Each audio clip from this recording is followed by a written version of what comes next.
Тиктокта Тахира атымен әйгілі әже миллиондаған қаралым жинайтын контент жасап жүр. Бірде егі шөбересін тербетіп, бесік жырын айтса, енді бірде батасын беріп ән салып отырады.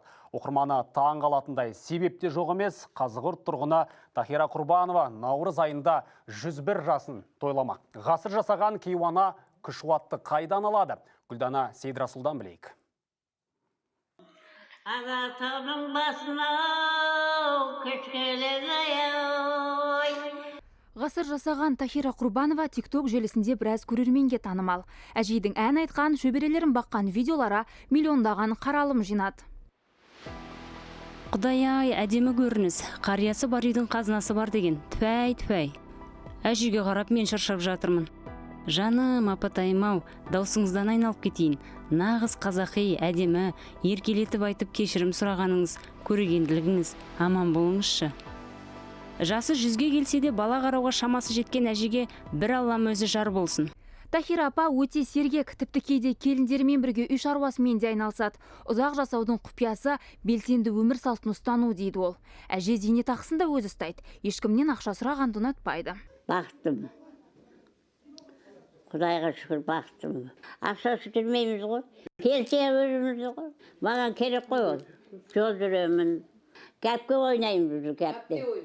Сол кәпте ойнаймыз. 100 жастағы әжейдің 7 баласы, 43 немересі мен 81 шөбересі бар. Бірақ бәрінің түрін танығанымен есімдерін есте сақтай алмаймын деп қалжыңдайды. Кейуана жас кезінде киім-кешек, көрпе-төсек тігіп, кейін дүкенде сатушы болып істеген. Ал зейнетке шыққан соң өмірін өзінің отбасына арнапты.